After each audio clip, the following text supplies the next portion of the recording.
Good evening and a warm welcome to all the delegates who joined us today for an intriguing webinar on financial planning exclusively for healthcare professionals. I'm Jason, Engagement Manager at White Coats, and I take this opportunity to introduce Sapient Wealth Advisors and Brokers who partnered with us in conducting this webinar. Before we get started, a couple of instructions to the attendees. Please ensure the internet connectivity is good to have seamless experience. By default, all the attendees will be on mute and in listen-only mode. Attendees can choose to type in their questions either in the comments in the chat section or the Q&A section. We have with us Mr. Paresh and Mr. Pratik from Sapient. I invite Mr. Paresh to speak on Sapient Wealth Advisors and its services. Over to you, Mr. Paresh. Thank you so much, sir. I would first like to thank White Coats team, Mr. Jason, Mr. Kalyan, Mr. Gaurav for sparing some time out for us. Also, special thanks for all the attendees who have, found time out of the busy schedule in these times to, attend this session. The health of your wealth, the wealth of your health, the session which is very important for all of us at all times of career. So we've been doing these sessions for a lot of doctors. Gaurav has been doing it for a lot of multinational companies. The whole idea of this is to just touch base the entire topic in a very brief way. I think this session needs at least 6-7 hours of coaching for all the attendees. We'll try to do justice in next 1 hour to just touch base upon the basics of financial planning. I'd also like to introduce our company, Sapient Wealth Advisors. We are a team of 75 people present across 6 locations. We manage close to $1 billion of assets. We've been servicing HNIs, retail, and corporates as well. The whole team comprises of chartered accountants, MBA finance, CFAs, and CFPs. Now I'd like to hand over the session to Mr. Pratik to introduce the speaker of the day, Mr. Gaurav Khemka. Thank you, Mr. Paresh, and thank you, Mr. Jason, and the entire White Coats team, as well as thank you to all the valuable attendees for giving us a valuable time. I would like to welcome Mr. Gaurav Khemka, Assistant Vice President of SBI Mutual Funds, one of the largest AMCs of India. He has experience of over 12 to 13 years in the financial and the investment markets. He has been taking workshops regularly and spreading the importance of financial planning and key aspects in investments. He has conducted more than 100 workshops till date with large group of individuals, HNIs, corporates, and the workshops have benefited so far more than around 30,000 people. I request Mr. Gaurav Khemka to please take over. Thank you. Yeah, hi, good evening, everyone. Thank you, White Coats, and thank you, Sapient Group, for giving us an opportunity to talk to you. And we will be talking about the various aspects of financial planning and how to create wealth.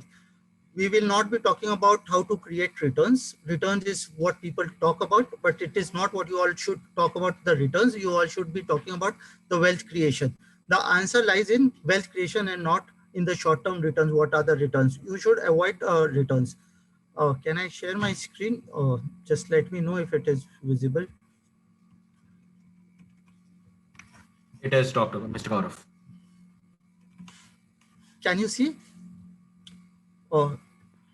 Yes, is the Gaurav. screen visible? Yes, Gaurav. Thank you. So as we are talking today with all the medical professionals, so we will talk about what you all are actually going through. So medical professionals, we have seen that they spend a lot of time in education because the courses are very lengthy. So you have to do MBBS and the courses after that also in the specialization. The educations are very, very expensive.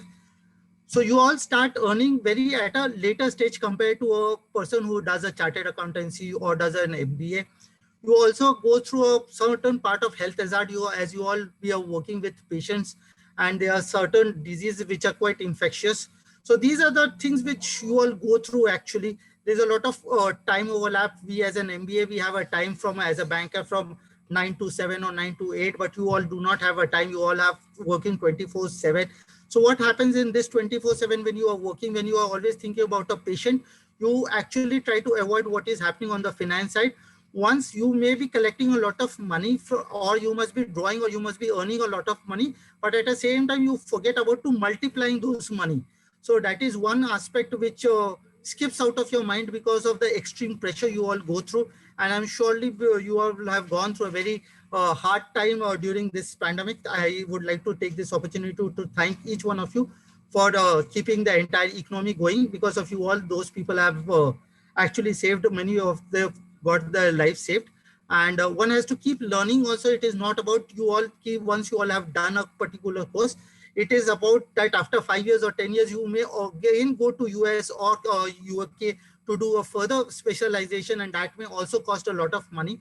So what we are looking at is that in your case as a doctor, the goals will be much different from those people who are like an MBA or with a different kind of a profession. So doctors will have a different kind of a complete goals.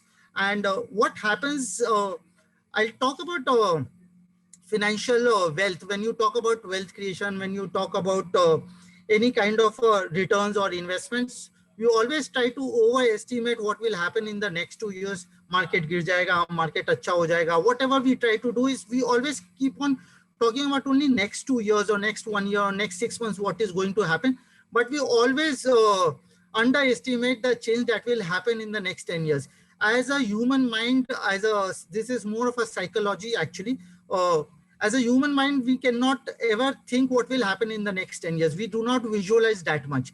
And that is what the biggest challenge is. And that is why you need an advisor who can keep guiding you, because the problem is not as big as it looks currently. But over a period of time, if you spend time 5 years, 10 years, 15 years, and you thought that this period will be very difficult, but you see that the period becomes extremely smooth and there is nothing to worry about. So we need to think bit longer period of time rather than thinking only about the 6 months or next 1 year what is going to happen. So you should take a bigger call and a natural call for a longer period of time. So I'll talk about there is a very famous story between David and the Goliath. Goliath was extremely giant. He was a 6 feet 9 inches tall guy, and he had all those arms and ammunition, those kind of arms and ammunition which could win single-handedly. He could have won any kind of a war. And there was a war between the Israel soldier and the Goliath, and the Israel soldier, nobody was ready to come and fight against the massive Goliath. So he was so big, so huge that they always thought कि हम हार जाएंगे. So what happened was the Israel soldier came on and he fought against the Goliath. And we know in the famous story between the David and the Goliath, it is the David who wins over it. Actually, the story is same. What we think our problem is very, very huge. Actually, that problem is only in our mind. If you put down into a paper, if you put it into an Excel sheet, if you can put your projection in next 15, 20 years, which we cannot do mentally. We need somebody to do it for us and we need to show it to us. If you will see that, you will find that the smallest of the person or it is the poorest of the person can solve their problems. And there is the problem which looks very huge is actually not there. So let me tell you and explain you a bit into this into detail. So investments is more of not the rich people making more money. It is not the poor cannot become rich. So it is not about the poor or the rich. It is about the behavior. So how you behave in next 20 years, 15 years, that determines the entire kind of a wealth which you create. So you know, people say that I want to become rich. That will give me happiness. So people say that I want to create wealth. That will give me happiness. So actually you all are looking for happiness. What is happiness in your case? Happiness is not about only keeping a lot of money and 90% you leave it for the next generation, which you are not going to use it in any case. That is not what is the happiness you are looking for. What is the happiness? What you are looking for is that one day when you want to retire, that day you can retire because you are not dependent on any kind of a income which you are generating because of the work. That is happiness. The day you want to retire and you can retire. So you can retire at age 45 or 50. That is called happiness. The happiness can be also defined that if you want to leave a particular job and you may have to stay at home for next 6 months to find a good job and just not take any job which is available because of the crisis of the money thing, that is called happiness. So you need to do what is we call a creation of second line of income for yourself. So we will talk about how to create a second line of income while you are into this profession. So one profession you are into a doctor line or the medicine line. So there is an income which is flowing into your family. What we can do is also, while you are into this profession, we create a second line of income so that it can replace the first line of income whenever you are in need out of it. So you need to know what is actually good and what is not actually right for you. So I'll talk, there's a rightly, as I said, that it is not the rich or the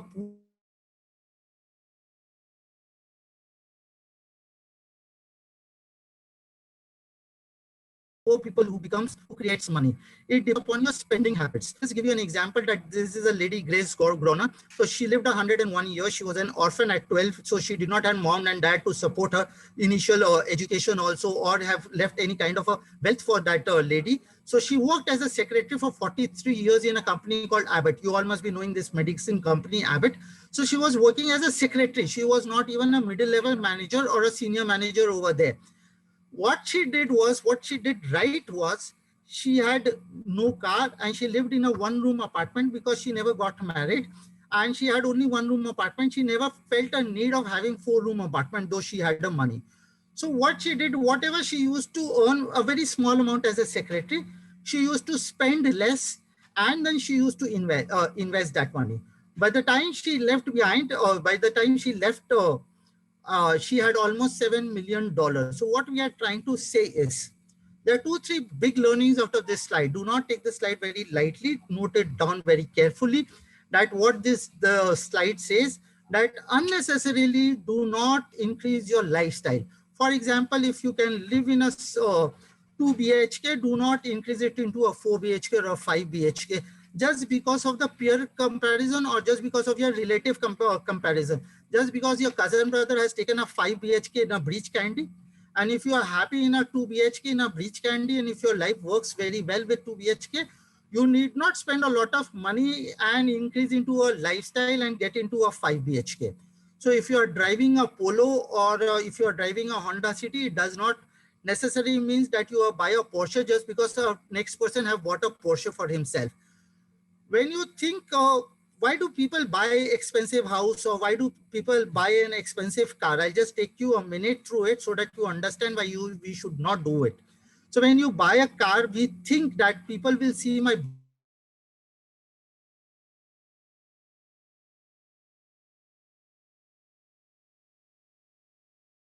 bigger house and will see my big, and they will think that I am and my car. So it is our ego which takes over our actually the judgment of the financial things. So it is our ego. To satisfy our ego, we buy a bigger car.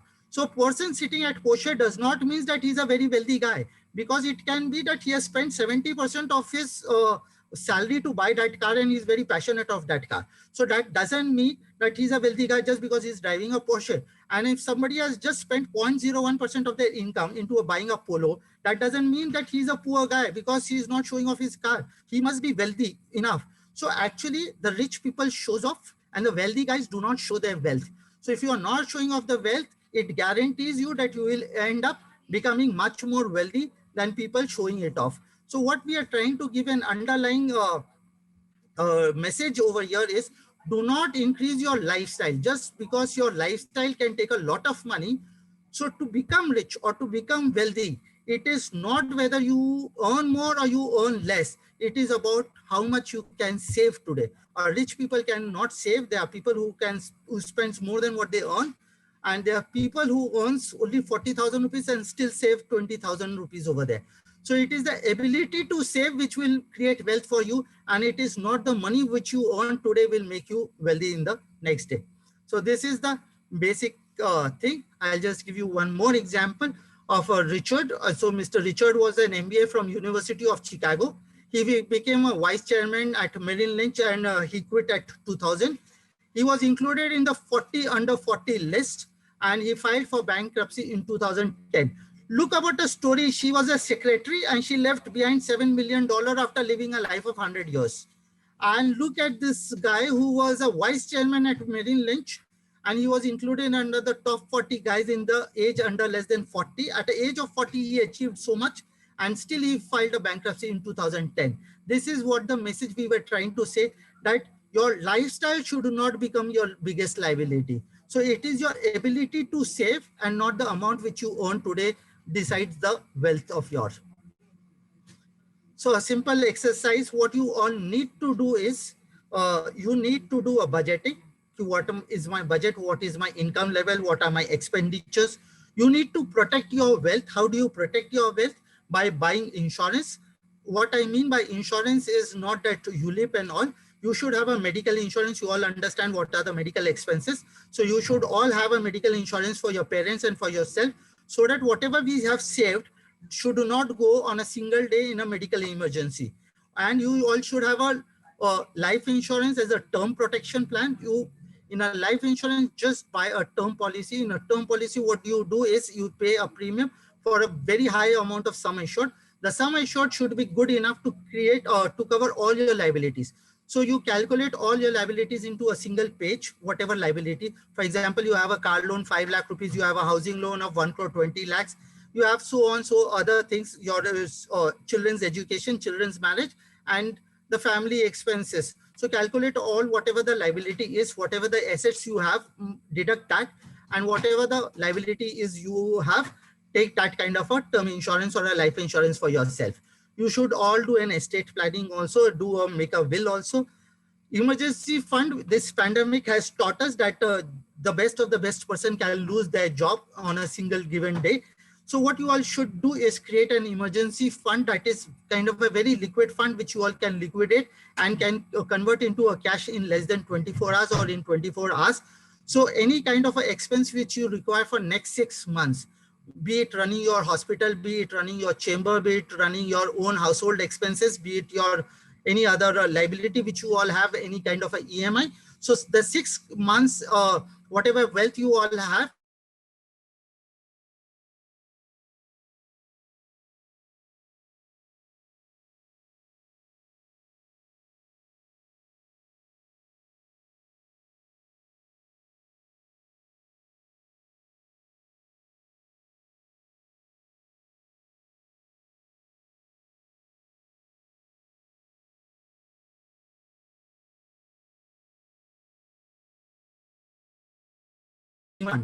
and you all should be also thinking about retirement, though most of the doctors do not retire and they keep on working till the last day, and they become more and more gooder and better with the age, with their experience. But still you all can also look at retirement. So there are a lot of products in order to do all this kind of a thing. So we'll take one by one most of the thing. So why is the emergency need? What if the water runs out of a shower, or what if a municipal, we have discussed this, what will be the requirement 20 years from now? So this is why we need to do all this emergency thing. Applying to the investments, let us understand, if we have to create wealth, what are the options today we have? Where are the places where we can invest today, and what are the asset classes we have as an option? So earlier down the line, if we go back 25 years down the line, we had only 2 major asset class. One was gold, and the second was fixed deposits, or the third was the insurance, which was the conventional plans, the LIC policies, and those where people used to invest. But are these the real ones? Let us go one by one. So cash equivalents, you can be sitting on to a liquid fund of a mutual fund. I'll talk about liquid later. You can be in cash in a hand in your house. You can have cash in bank account. So cash in bank account does not give you much because the saving banks accounts now, these gives you around 2.5% in your saving account. And if you do a fixed deposits, so the bank FDs have come down to 5.4% to 6%.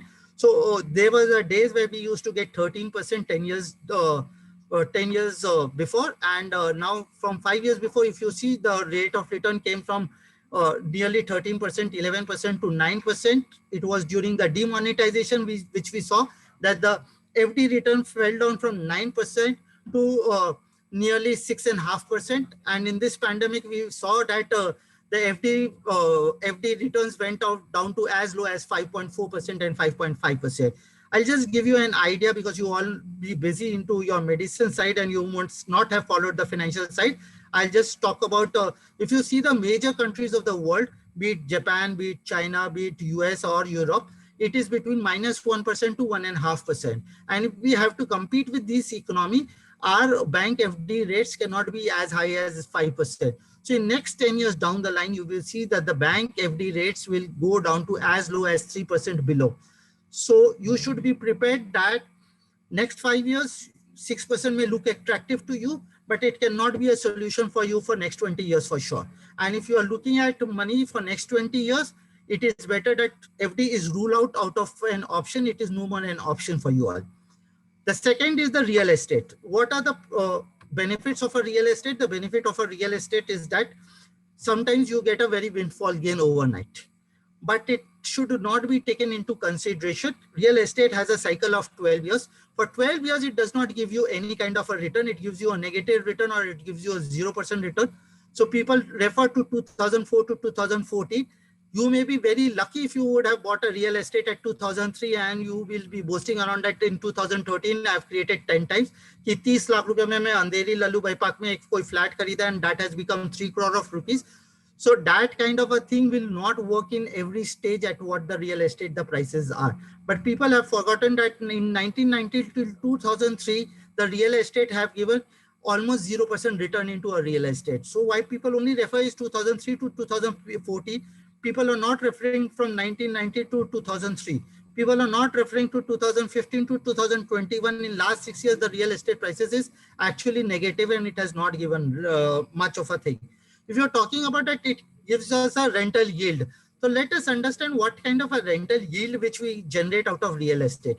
In a real estate, we generate a yield of around maximum of 2%. But if you give those society expenses, maintenance expenses, and if 2 years your clients the tenants keep moving around and you have to keep, every time you pay a brokerage and the house is empty for 1 month and 1.5 months in between the two tenants who comes and there's a changeover, actually your rental yield is less than 1.5%. So the amount which a real estate gives you is less than 1.5%. Today, from a perspective of Bombay, if I talk about, if a flat costs you 4 crore of rupees, and if you think that if I buy today and in 10 years, that will become 6 times or 10 times. So in 20 years, let us take. So let us take 20 years mein a flat in Goregaon, which cost you 4 crore rupees today.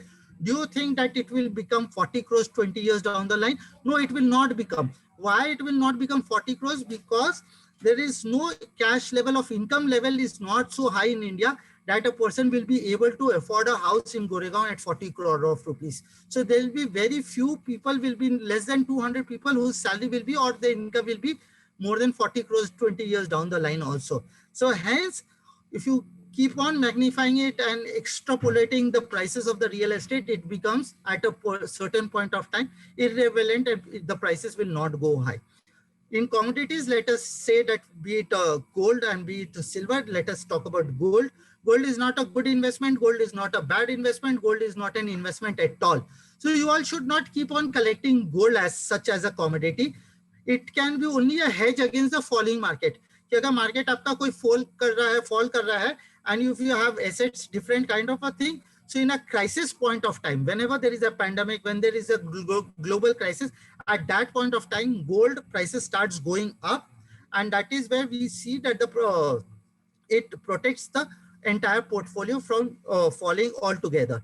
So it gives you an hedge. So it should be like an helmet while you are driving a scooter, or it should be like a seat belt while you are driving your car. So it should not be your main portfolio. It should be only to a limit of 5% and 10% into your portfolio, not more than that.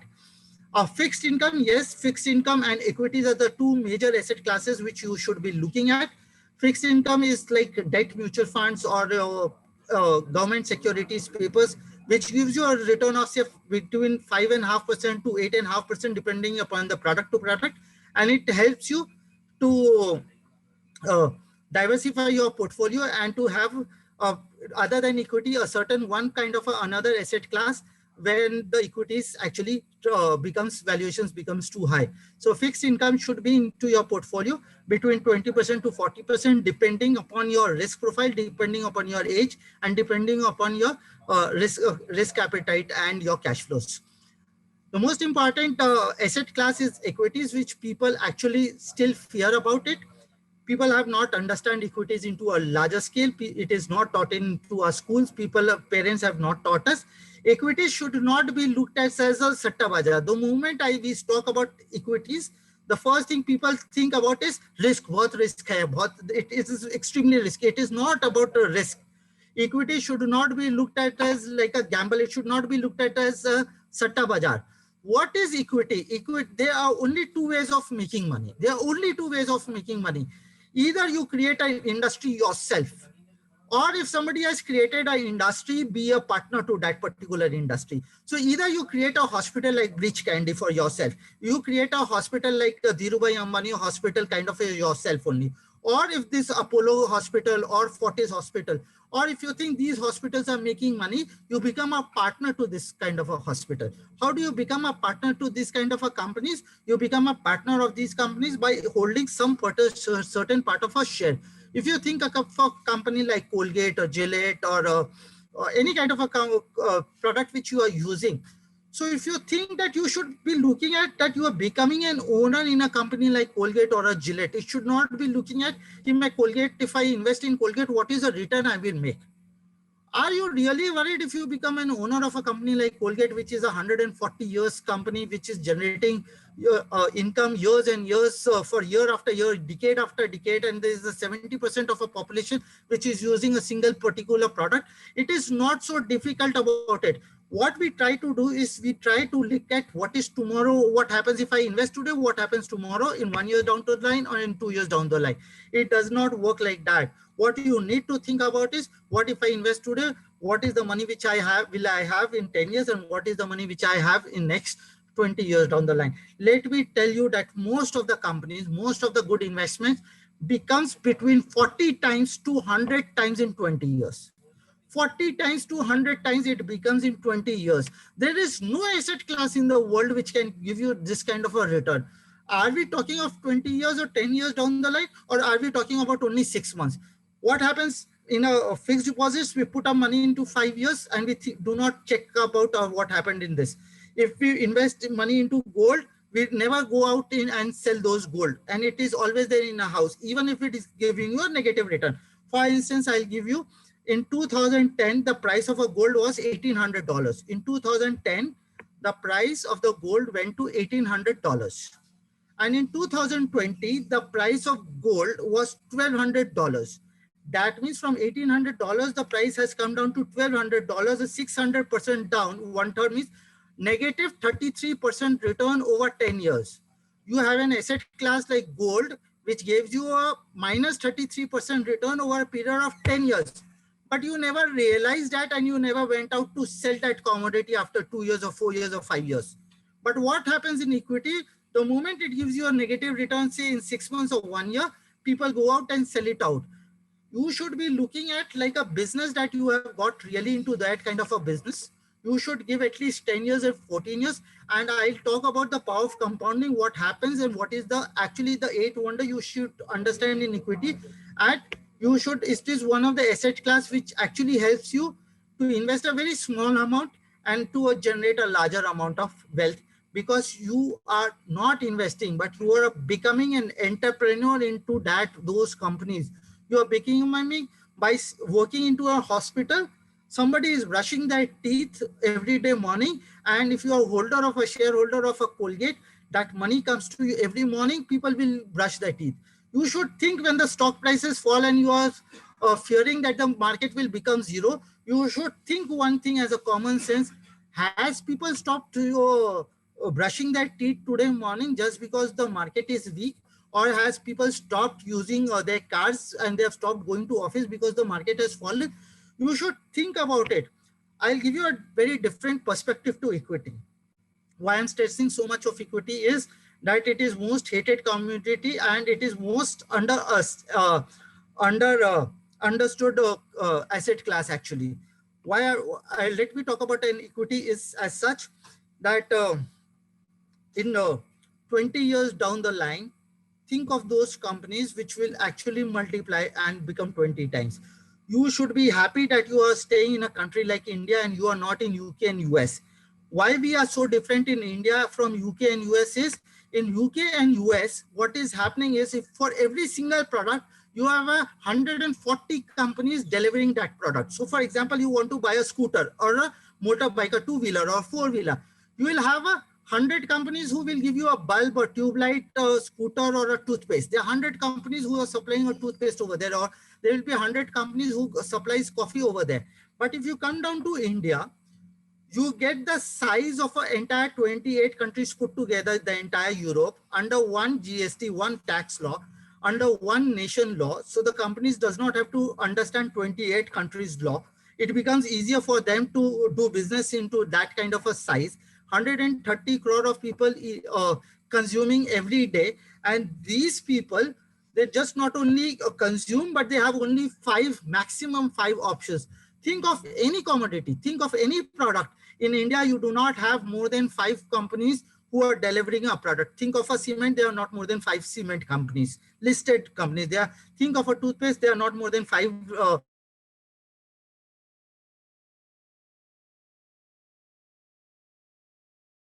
toothpaste companies. Think of a coffee, you will think of only Brew and Nescafe. Think of you will not think of 5 companies. Think of making chocolate making company in India, there are not more than 2, Nestle and Cadbury's. Think of a scooter, you have Hero MotoCorp, you have Honda, you have TVS. There's not much over there. So what I'm trying to see, take any matter for that matter, there are not more than 5 companies who are delivering.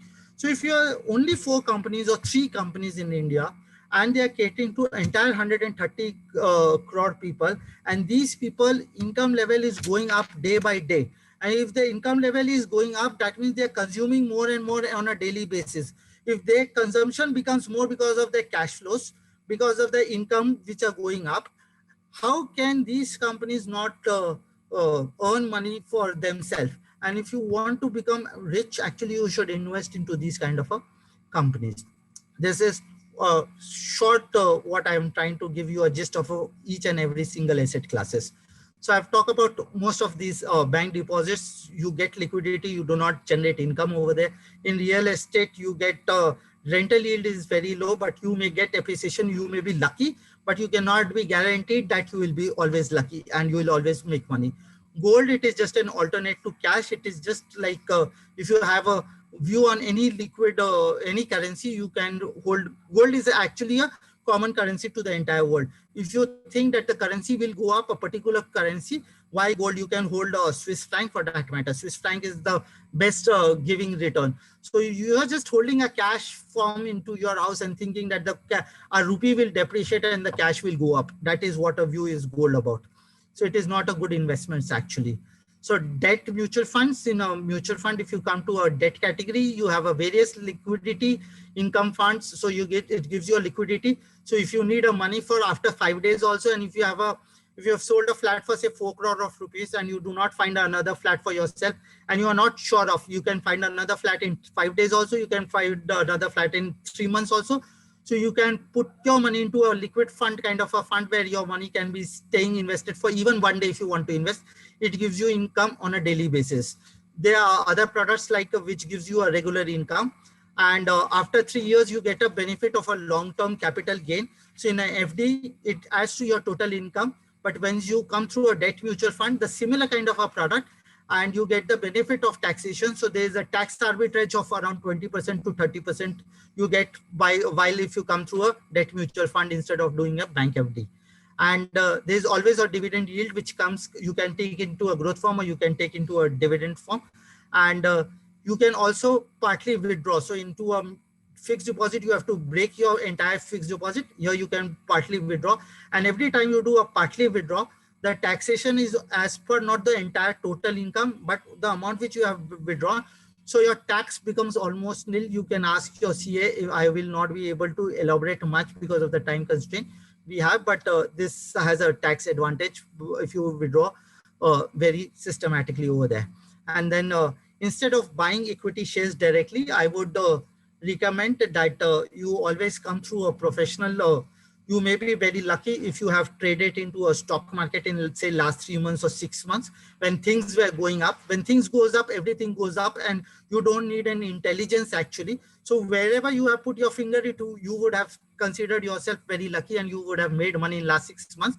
But that is not always the case. So do not give a lot of credit to yourself and on your intelligence that I am picking the right stocks. When the tide turns and everything can become into a very different picture. So it is always recommended that you come through some professional person who is managing your equity portfolio. It needs a lot of understanding and it needs a lot of things. And all those stocks which looks very good are actually not very good. So there are 7,000 stocks and meaningful stocks will be around 400 to 500.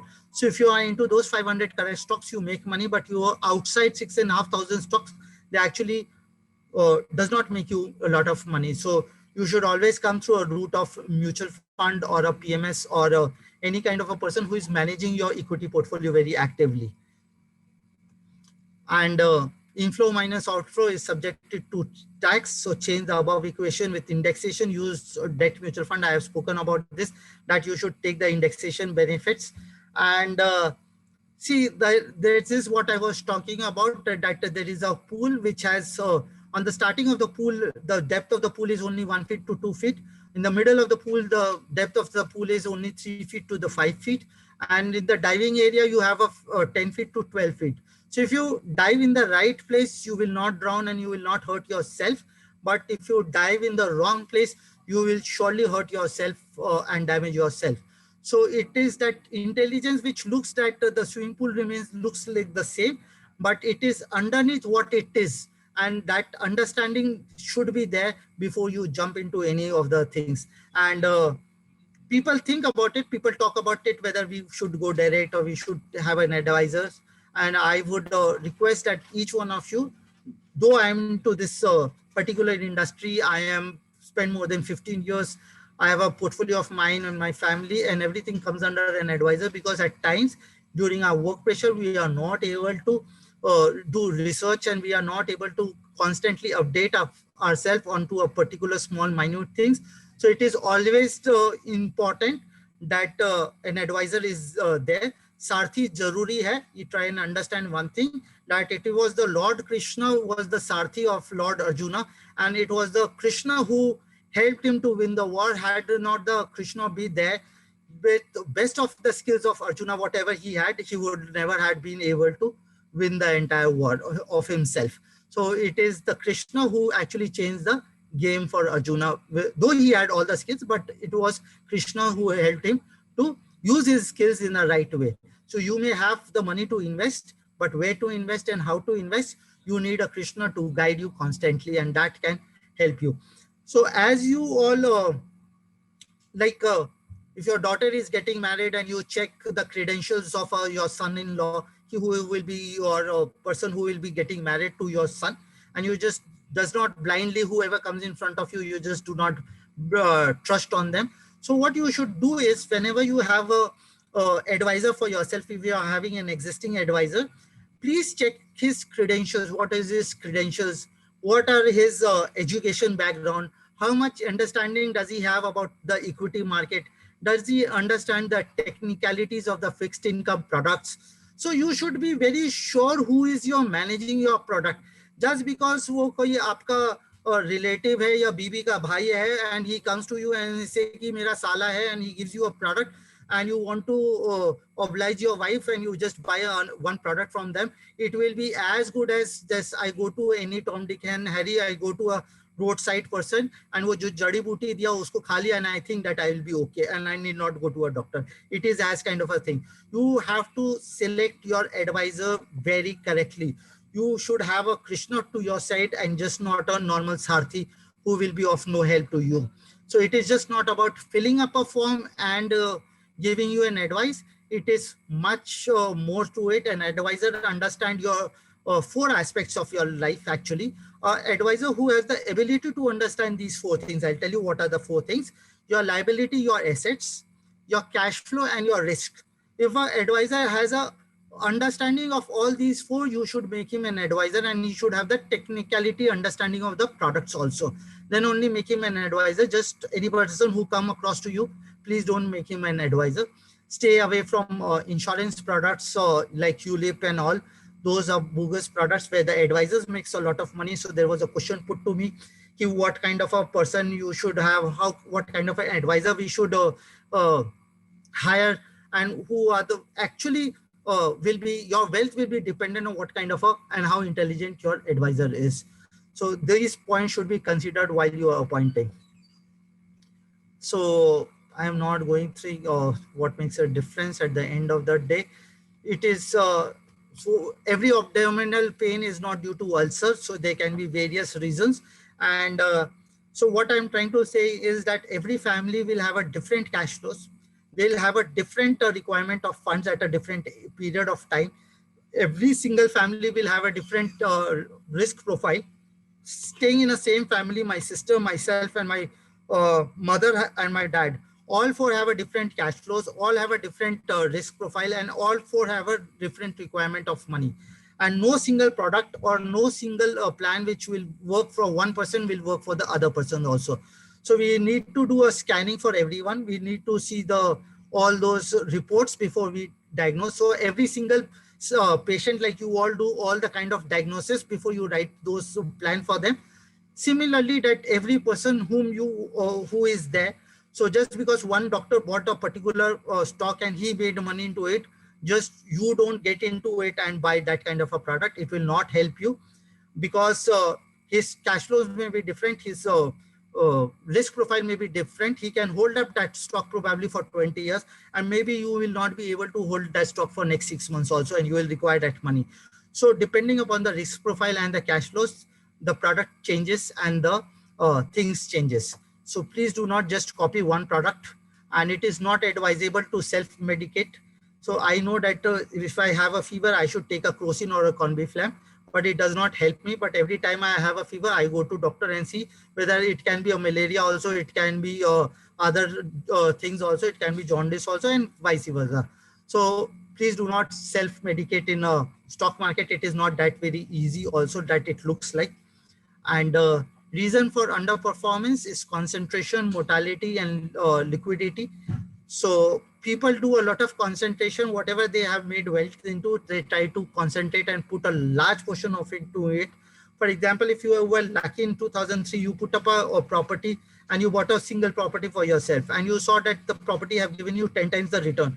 What happens is you strongly start believing that come what may, the best asset class is property, and every time I will be lucky. So you go, it is like that. It is like believing that you went to a roulette, into a casino, and you played the first game, and the number came 32 and you were lucky and you won. So it is not necessary. The probability is not the same that every time you play the roulette and you will win the same and you will keep getting the same results. So it is not like that. So you keep diversifying it and ensure that you create assets which gives you a lot of give you a lot of cash flows. So what people try and do is, I found there is a lot of problem interacting to the South Bombayites, specifically where I interacted. Most of them, what they have done is they have a net worth of 100 crores. They have a net worth of 150 crores. But what they have 100 crores, 150 crores is all in the form of property. They have a house in Ambi Valley. They have a house in Lavasa. They have a house in near some dam. They have a second house in Malad, which they are not using it. They have 3 houses in Balkeshwar. And they use one houses, and they have created a necklaces of properties, one after another, 100 crores rupees. And suddenly they land up into a situation that their son and their daughter is studying in abroad. None of them are in India. And they are old ages. They are not able to manage so many properties. Everywhere there is some kind of encroachment. They has a fear. So they do not give it to rent. Also, most of the people are not giving it on rent. They think it becomes difficult to manage after a certain age. After become you 65, 70, suddenly it starts looking like a pain having managing 7 kind of properties, ensuring that there is no encroachment. And even if you put it on rent, they are not giving you enough cash flows.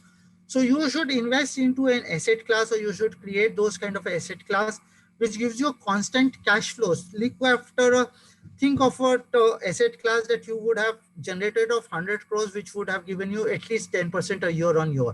So if you would have had 100 crore rupees, 10 crore rupees, if you are getting as a cash flow, it makes much more sense. So what I request is just do not get into property and property. It does not actually help you to create wealth. So there is a rule of compounding.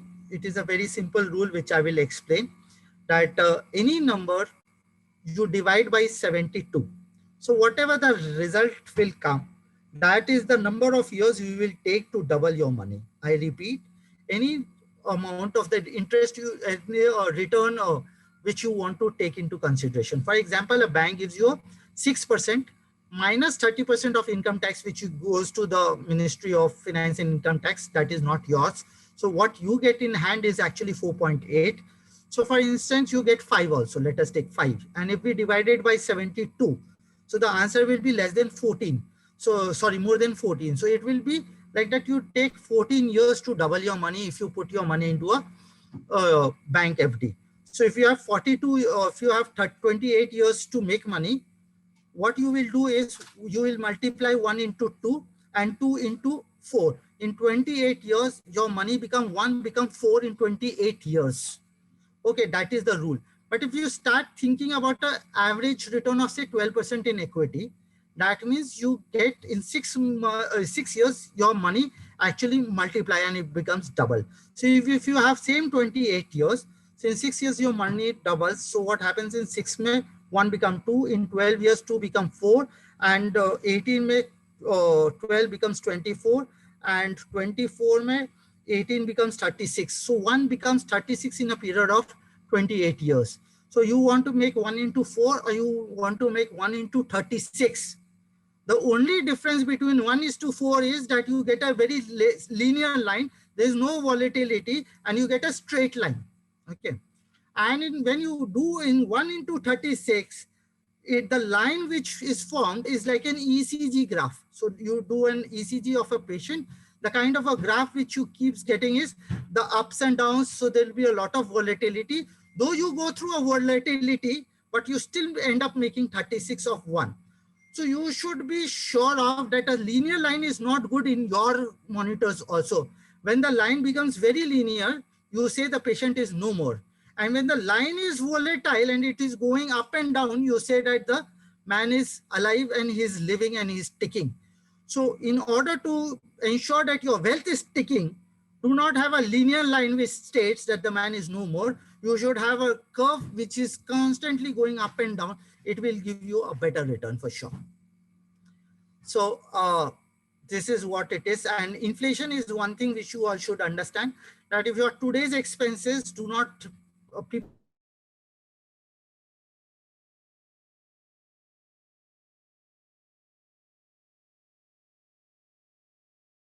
underestimate, and she used to run that house for 1,000 rupees also.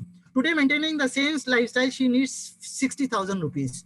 So over a period of 30 years, 1,000 rupees, what she required to run a house has become 60,000 rupees, what she needs to run a house today. So if you are running a house today requires 75,000 rupees, maybe it is 3.5 lakh rupees you will require in next 20 years down the line. So do not underestimate. And what was earlier happening was, what was the risk people was having? The risk people were having was living too short. And today, what is the biggest risk people are having is living too long. So if you live too short, then there is no risk of your retirement corpus not good enough to take care of yourself. But if you're living too long, if you're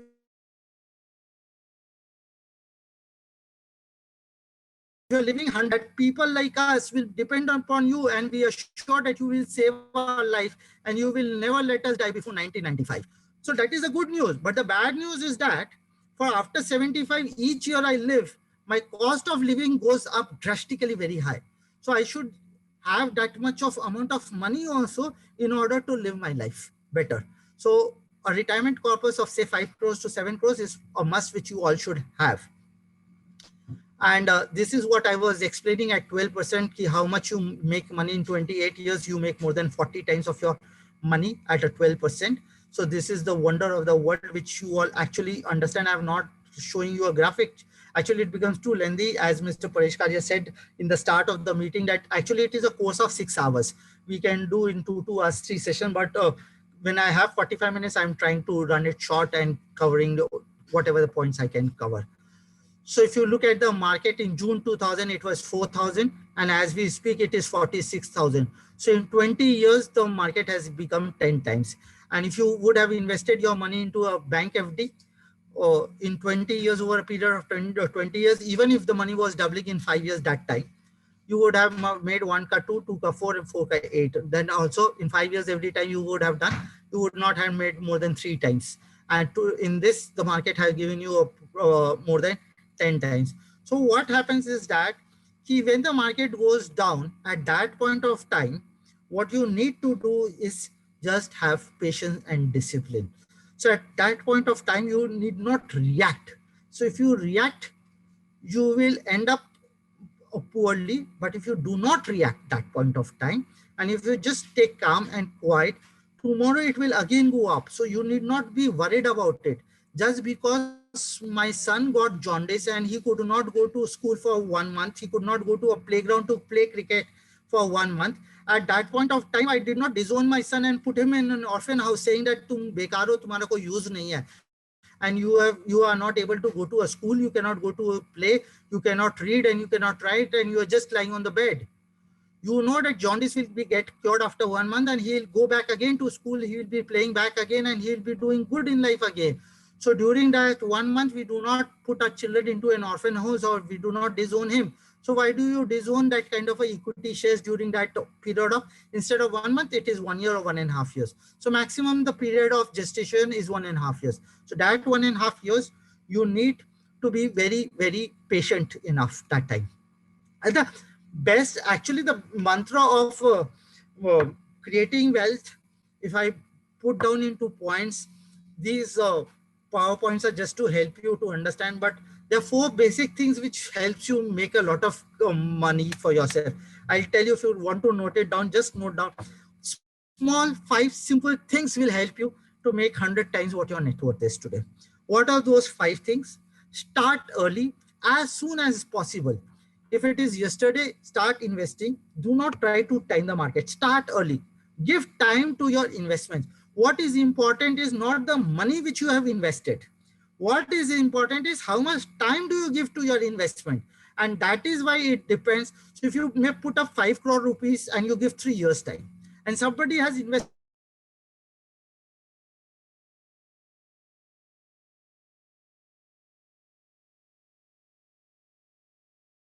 invested 10 lakh rupees, and 10 lakh is not the person amount of money which you have invested. It is the time which is important, how much time you have given to your investment. So the first point in making wealth is start early. The second thing is that invest regularly. Like you eat regularly, you drink regularly, you sleep regularly. In the same manner, you say that do not skip your medicines, you take medicines regularly. In the similar fashion, we say that whatever surplus you have, invest regularly. It may be 10,000, it may be 20,000 rupees, keep investing regularly. The third thing is patience. Bring a lot of patience in yourself. Men does not have it, women seldom have it. So you need to make money, you need to bring a lot of patience in yourself. I'm not giving you a lot of stories. I could have given you a lot of analogies, but if time permits, I'll give you that. Bring a discipline in yourself. Only not looking at the market, you should invest, but you should invest at all times. You should invest at all times. Investing at all times will still make money, even if you would have invested at 2008 high, and today 2021 you would have still made double what you would have made in a gold or fixed deposits. Invest into equity. Try and invest most of your portfolio, a large portion invest into equity. Try to be debt free. Do not take a lot of loan for buying a lifestyle products.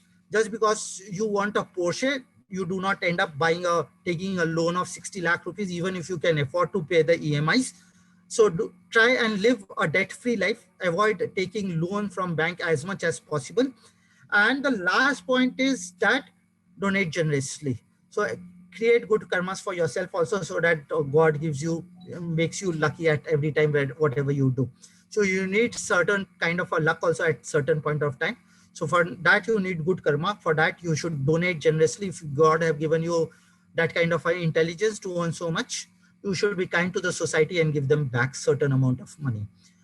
In this also, I would also like to say, because I am addressing to most of the medical professionals over here, so I would also like to bring up a point over here is that try and ensure that every money which you get is being accounted, you paid tax on it legitimately, and that you get that money into white in order to invest regularly, so that if in order to save 30%, it does not make sense that it remains in the cash form, or you buy it a gold or a property out of it. It does not help you, because most of the people I have interacted have faced that kind of a problem. They have said that we have accumulated gold and flats one by one in order that is easy way of utilizing cash.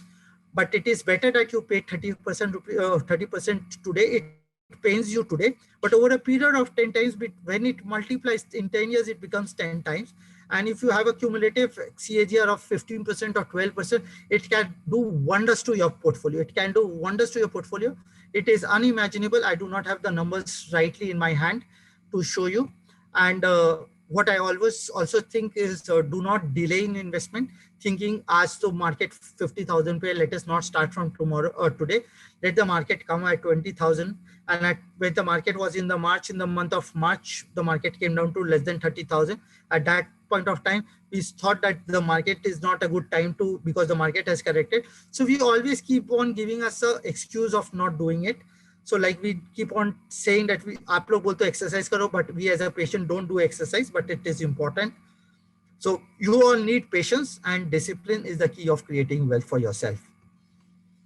This is a small amount of 5,000 rupees. It is too small amount to show you, but small, if you do 5,000 rupees also, and if you get a mere 12% per annum, you end up making 1 crore 74 lakh rupees.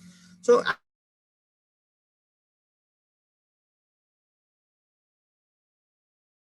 actually, to make 50 crore rupees, it is not very difficult. If you start it way and at a right age, you can make your money a lot of wealth creation. And people say that we want to do it in next 10 years and 5 years. People keep asking कि आज मैं invest करूंगा तो what is the return I expect in next 3 years? Why are we talking about next 3 years? Are we getting out of the job for next 3 years? Are my cash flow is going to stop after 3 years? If my cash flow is not stopping for next 10 years, 15 years, 20 years, why don't we take care of the wealth decision for next 20 years till the time the cash flow does not stop? You have that, because your expenses, what you have today, will be taken care from the cash flow which you are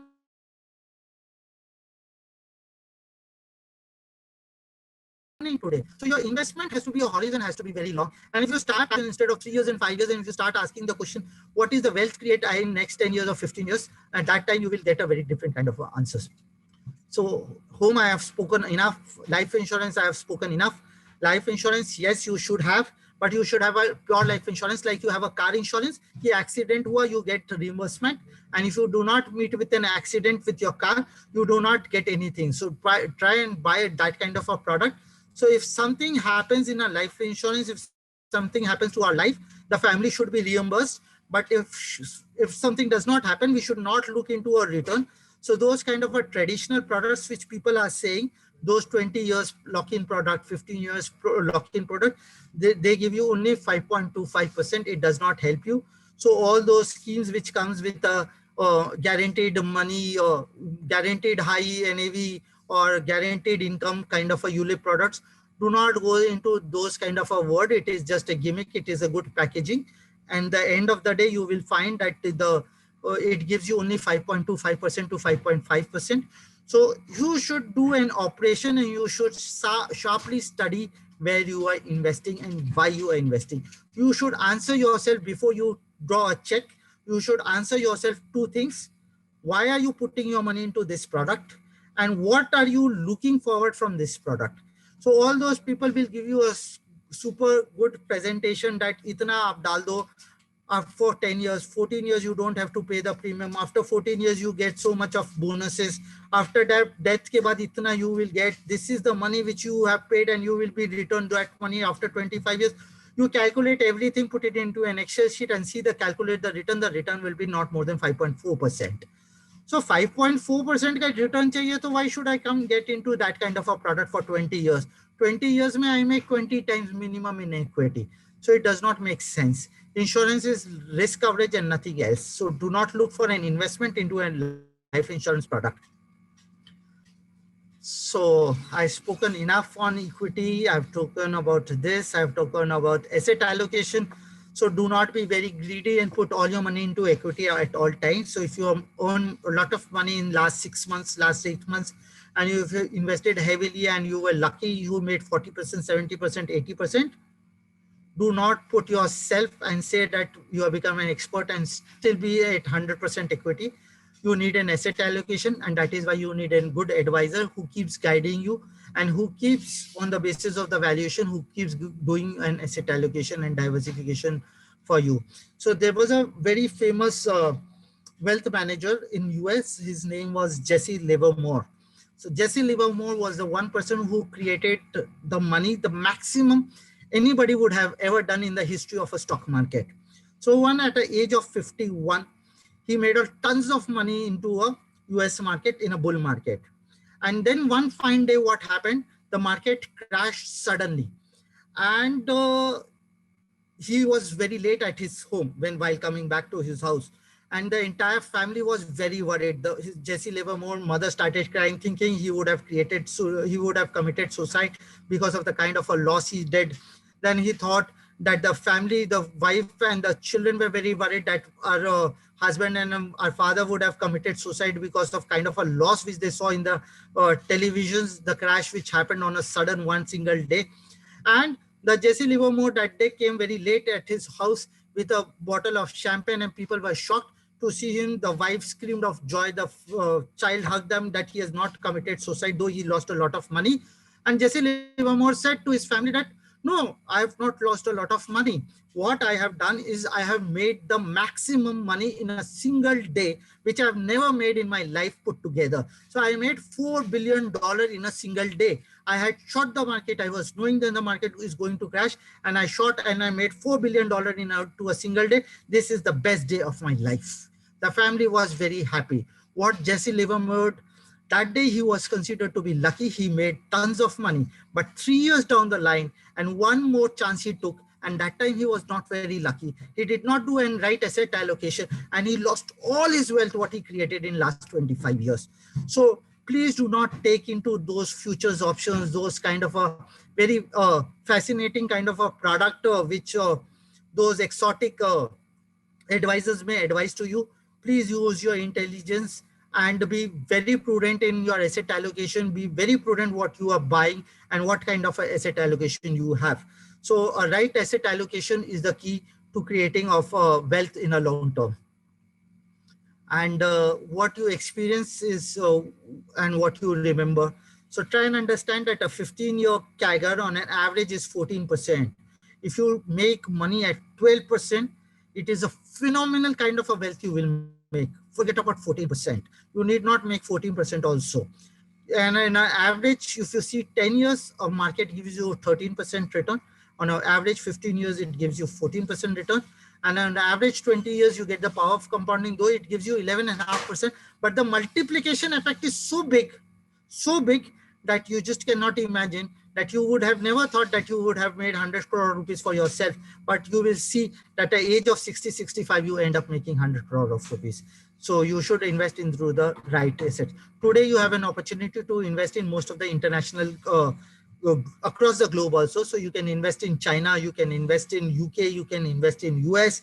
You have different funds for investing into those companies. So if you want to own a company like Apple or an Amazon or a Microsoft or a Visa or a MasterCard or a Coca-Cola or a Walt Disney, Bank of America, so on and so forth, you have an option to invest into this kind of a fund.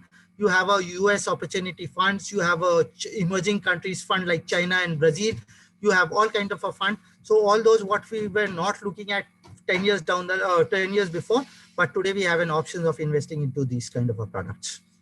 So budget, I'm not taking through because we are actually running out of time. So what I'm trying to say in short, a couple of things were given a lot of announcement has been done by the Nirmala Sitharaman, and it is one of the best budget which we have seen for a very, very long time, where the government in short is trying to say that they are running various kind of policies from one to another, so that across the sectors, be it aviation, be it auto industry, be it is building real estate, be it pharma, so it is benefiting sectors across sectors.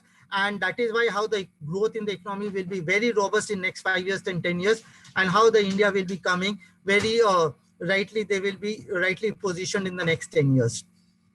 So when is the right time to plant a tree? It was 20 years ago. Actually, you should your father or your parents should have done it. But when is the second best time to plant a tree? It is as soon as you can. So it is as of yesterday. So with this, I end my presentation. So I'll be happy to take, the entire team will be there. Mr. Paresh Karia from Sapient, Mr. Pratik will be also there to take the questions and answers. So you can ask the question directly to me or to any one of the panel. So we are open with the question and answers.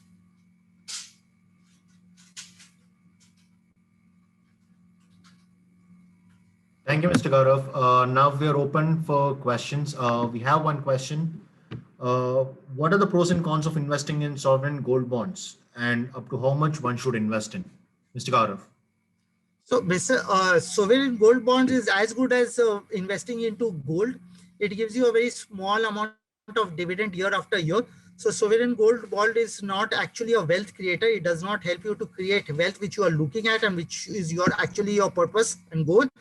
So it helps you to preserve a lot of money. So if you already you are very rich and you have a lot of money, and if you just want to preserve your wealth, you can buy a sovereign gold, but it will not help you to create and have a multiplying effect on your wealth. So you will not do a wealth creation. You will just preserve your money.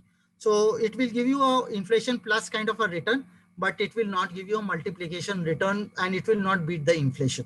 So it is not a very good strategy to invest for a very long time.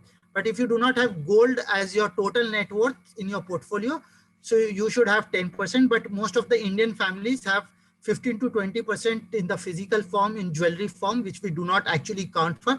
But when you are calculating your total net worth, and if your total net worth is say 10 crores, and if you have a gold in your house, where say 50 lakhs or 1 crore of rupees, so you already have gold in the form of jewelry, though it belongs to your wife, she will never let you touch.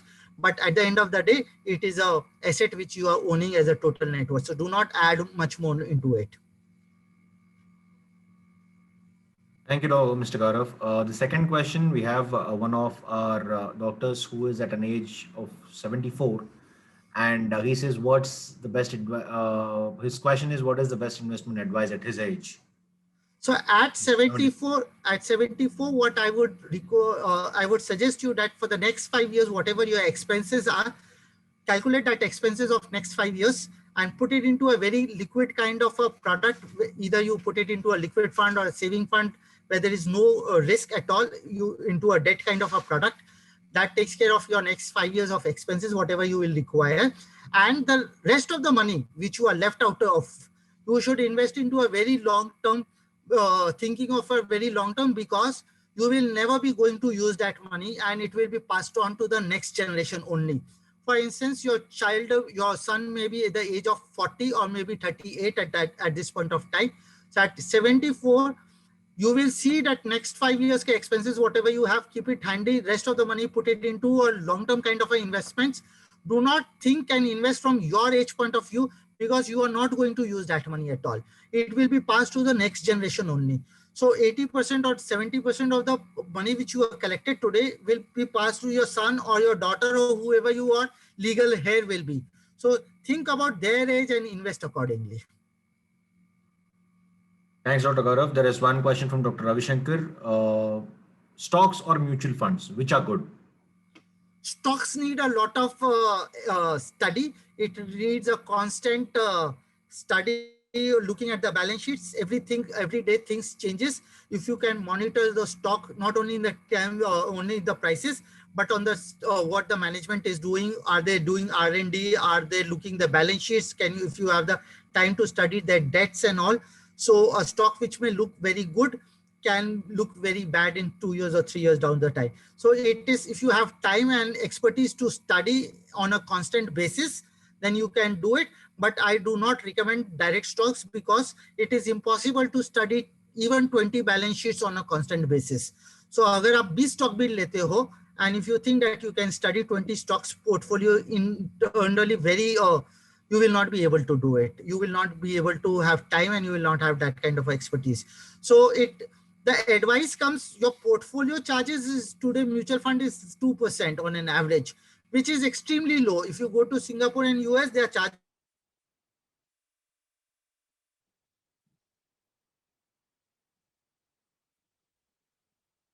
as high as 4% directly stocks and not through mutual fund. It does not help. Stocks, you may be lucky at one point of time, but need not be that you will be lucky all the time. So it is always that you come through a mutual fund route. And I have done both myself. I've done direct stocks over a period of time. I've seen people doing it. I've seen people investing in mutual fund. At the end of the day, in a longer period of time, it is always the mutual fund which gives you a better return.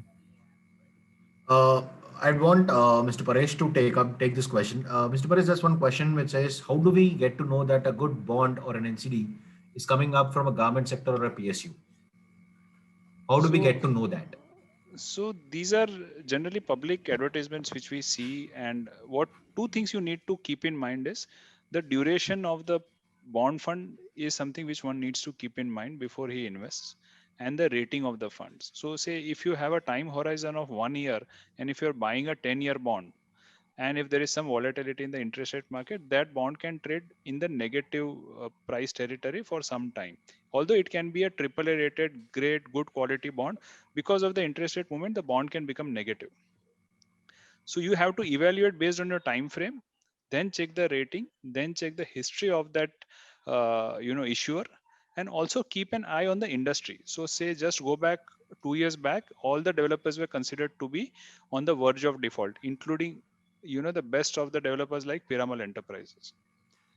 So I think you need to keep a tab on all these 2-3 factors. First is industry, second is the issuer, third is the duration of the bond. So there are all the public advertisements which float around. People fall for higher coupons whenever the interest rates are falling, but just keep these 3-4 things in mind before you sign up for any bond. Sure, Mr. Paresh. So as a advisor, what do you suggest there's one question which is being consistently coming up. So they're looking at a long term of about 20 years, and what would be the best asset if they have to invest about 15 to 20,000 a month? Clearly, it's going to be equity. If you have, some bit of acceptance, tolerance for volatility, you can choose to have higher allocation to mid and small caps, because the journey of small cap to mid cap and mid cap to large caps is something where is a journey where you make that 20, 30, 40 times money. Most of the funds do it. So if your horizon is upwards of 10 years and you have some tolerance for volatility in prices, I think have some higher asset allocation to mid and small cap. But my standard answer is, if you have a horizon of more than 10 years, there is no other alternative to equity, not in India, but world across. So any part of the world you go, 10-year plus, you will see the highest returns being made by equity. There can be some stray examples of, paintings and venture capital investing and all of it, but those are asset classes which are not easily accessible to the retail investors. So I think the best asset class which one can look at is equity, and the most consistent form of returns is generally derived from mutual funds, because every stock will have a life cycle and you need to be clearly aware of those life cycles before you enter or exit a stock. So I think for any retail investor who is wanting to invest 15-20,000 rupees a month, the best opportunity is mutual funds. And Mr. Paresh, is SIP in stocks good, or is it a bulk purchase? So see, if you do an SIP in stock, you need every time there is a rally in market, there are different components of economy which contribute to that rally. So if you go back 20 years, you will have some part of rally. Sometime when the rally happened, it was because of steel, sometime it was because of banking and finance, sometime it is due to pharma, sometime it is due to technology. So if you do an SIP into stocks, those are the flavor of those 2-3 years, and after 3 years you suddenly realize that, hey, economy has started to grow, but the other component has started to contribute. So say pharma, which was a laggard for last 5 years, has suddenly become the flavor of the month. So you feel that I should do a stock SIP in pharma. But if you are in 99 2000, you should have done a stock SIP in technology. If you are in time frames between 2002 to 2004, you should have done banking and finance. So doing a stock SIP looks logical, but you should know when to stop those SIPs and when to switch over to the next industry which is performing. So generally we recommend a multi-cap fund, a flexi cap fund, where it is complete freedom to the fund manager where to invest, and to change the sectors which are going to be the next contributor of growth. Right. So there's one question, how do we select a mutual fund? What are the prime aspects that one has to look for while selecting a mutual fund? First, clearly the brand name. So, we look for parentage. So there are, some 43 mutual funds there. The brand which is fully committed to that business. So there are, houses which have multiple businesses. I wouldn't name them. So there are companies which are multi business present, and they also have a mutual fund. And there is a financial services company which says, hey, 80% of my business is mutual funds, and he is not willing to stake out his name if something goes wrong. So clearly the parentage is important. Second is the size. If there are funds which are very small sized funds, they generally cannot afford a very high quality fund manager and research team. So you need a basic size before the quality of the process, the quality of the entire team and the research is built up. So you need a size to build that up. Third is the historical returns for last 5 years. So don't sign a blank check. That is what we say. So if there is an NFO, don't sign a blank check, because you don't know what the portfolio is. People fall for it saying, hey, it's coming at 10 rupees. I will sign up because the units are being offered at 10 rupees. But please wait, have a look at the portfolio. Give some time before the returns are made. Look for one cycle of investing. So some funds do very well in times of bull market, some funds do very well in time of flattish markets, and sometimes some funds outperform when the markets are negative. So I think you need to have an eye for all this before you sign up. And also please keep an eye on the fund manager. So this is very person centric industry. So if you have invested in X fund, you should know who is the fund manager, and you should know if he is checking out of the fund. So that is very important. So some funds which you have invested, the fund manager was very different. He was a star fund manager, and after 2 years the fund manager has moved to some other organization, and some junior analyst has been promoted to be a fund manager. So you should know the pedigree of the fund manager who is managing the funds. So I think all quantitative and qualitative factors put together is something which helps us to take a decision which funds to choose. Thanks, Mr. Paresh. Any other questions from the audience side? Most of the questions we have already pre-populated them while the registration in the registration part. I think Mr. Gaurav has almost covered all those questions. So any other questions? You can please type in your questions. And Mr. Paresh, one question from my side. What is your opinion on initial public offering? Should the retail investors be applying it, or what are certain things that you suggest or advise the investors to look for in the IPOs? IPOs means the equity IPOs or the Yes, equity IPOs. Equity IPOs. Clearly, you need to look at the valuation. At times, we see that there are companies which go public, and they are expensively priced compared to the listed peers which are available. So if there is a company which is a, say, auto ancillary, and the entire auto ancillary is trading at say 25 times price to earning, and there is a new company which comes up at a 75 times price to earning or a 45 times price to earning. So you should clearly know the reason why there is a premium for that. There are websites which come up with small notes on those equity issuances. So you should know that there is a history of say 30% growth rate and the industry has grown at 15%, or this company has a higher margin because of some high-end technologies they have been using for manufacturing, or they have some contract manufacturing long-term contracts with some multinational companies. You should clearly know if there is a premium, what is a premium? Why is that premium? Because most of the people buy a IPOs thinking that it is a lottery. If I get an allotment, the stock price will double. And it happens also on the listing day, or generally the first 5-7 days, there is a lot of fancy of those stocks.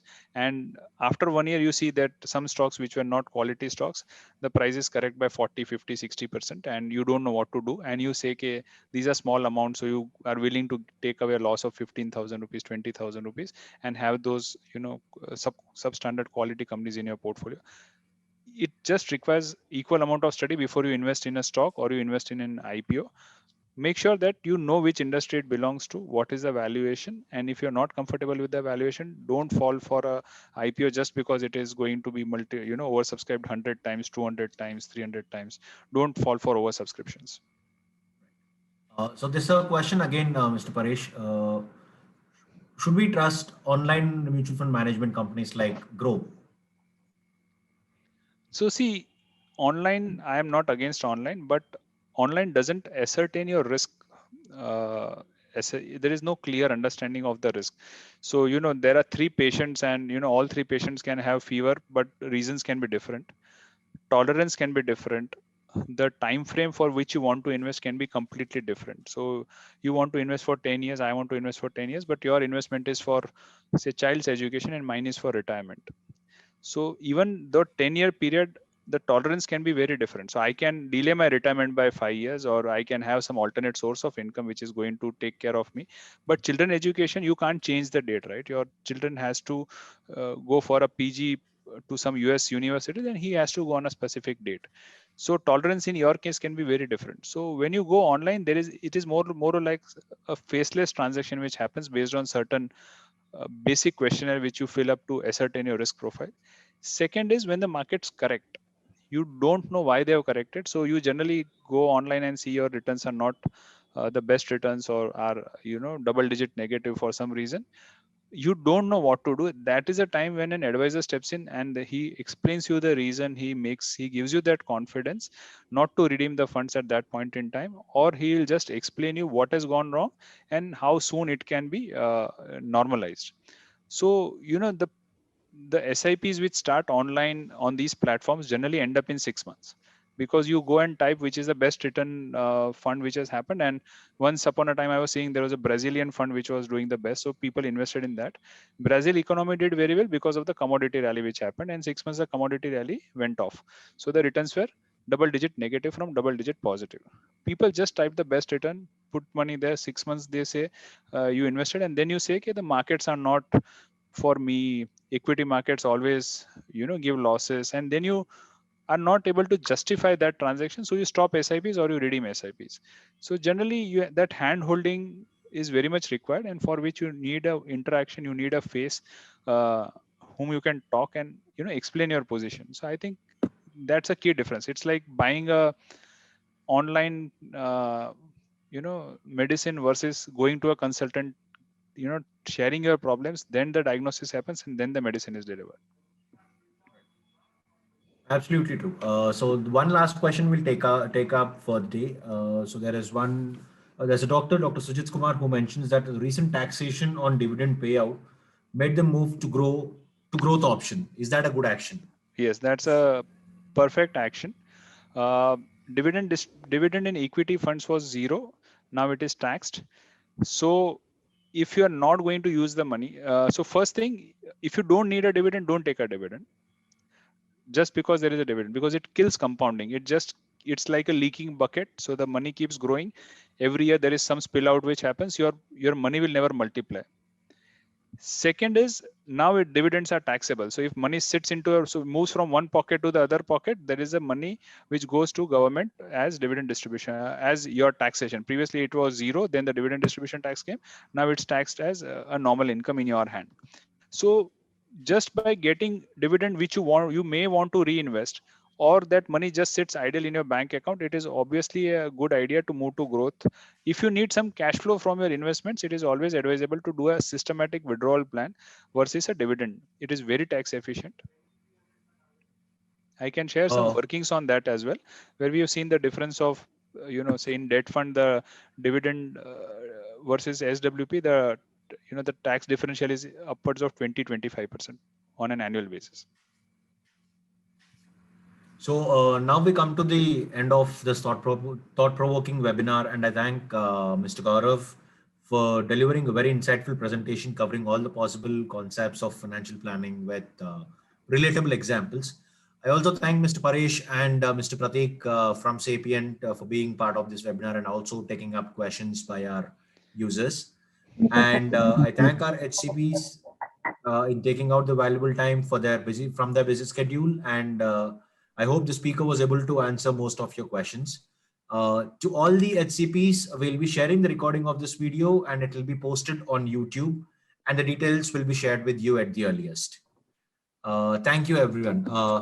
Mr. Gaurav, Mr. Thank you, Pratik, White and, Coats. Thank you so much. Thank you so much. Thank you. Thank you, everyone. thank you, everyone. Thank you.